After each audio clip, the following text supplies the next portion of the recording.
Mark 5. And they came over unto the other side of the sea, into the country of the Gadareans.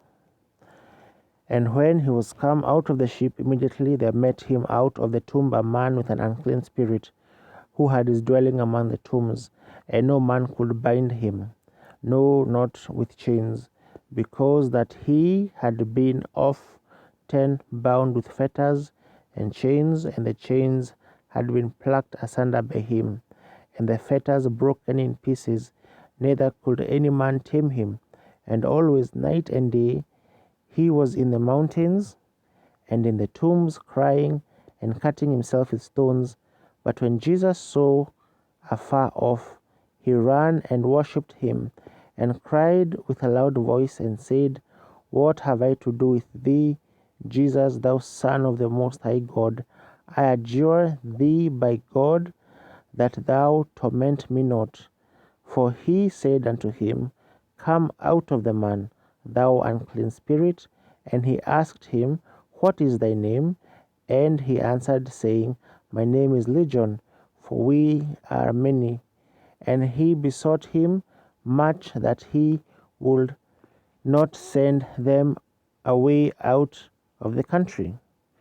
Now there was there nigh unto the mountains a great herd of swine feeding, and all the devils besought him, saying, Send us into the swine, that we may enter into them. And forthwith Jesus gave them leave, and the unclean spirits went out and entered into the swine, and the herd ran violently down a steep place into the sea. They were about 2,000, and were choked in the sea. And they that fed the swine fled, and told it in the city and in the country, and they went out to see what it was that was done.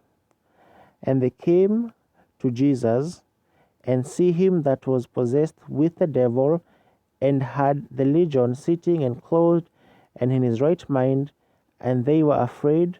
And they that saw it told them how it befell to him that was possessed with the devil, and also concerning the swine. And they began to pray him to depart out of their coasts. And when he was come into the ship, he that had been possessed with the devil prayed him that he might be with him. Howbeit Jesus suffered him not, but saith unto him, Go home to thy friends, and tell them how great things the Lord hath done for thee, and hath had compassion on thee. And he departed and began to publish in Decapolis how great things Jesus had done for him, and all men did marvel. And when Jesus was passed over again by ship unto the other side, much people gathered unto him, and he was nigh unto the sea. And behold, there cometh one of the rulers of the synagogue, Jairus by name, and when he saw him, he fell at his feet, and besought him greatly, saying, My little daughter lieth at the point of death. I pray thee, come and lay thy hands on her, that she may be healed, and she shall live. And Jesus went with him, and much people followed him and thronged him. And there was a certain woman which had an issue of blood 12 years, and had suffered many things of many physicians, and had spent all that she had, and was nothing bettered, but rather grew worse.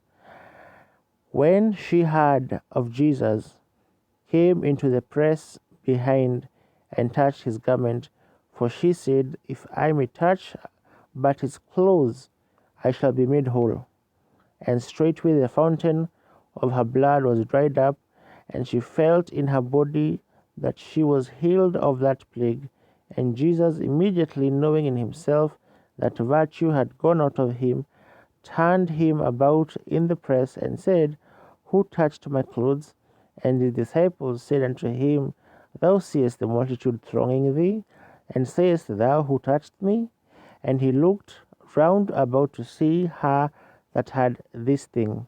But the woman, fearing and trembling, knowing what was done in her, came and fell down before him, and told him all the truth. And he said unto her, Daughter, thy faith hath made thee whole. Go in peace, and be whole of thy plague. While he yet spake, there came from the ruler of the synagogue house certain which said, Thy daughter is dead. Why troublest thou the master any further? As soon as Jesus heard the word that was spoken, he saith unto the ruler of the synagogue, Be not afraid, only believe.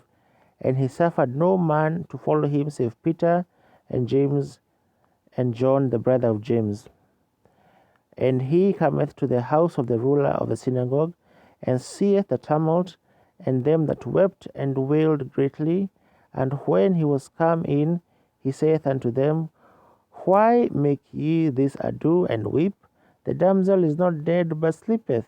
And they laughed him to scorn.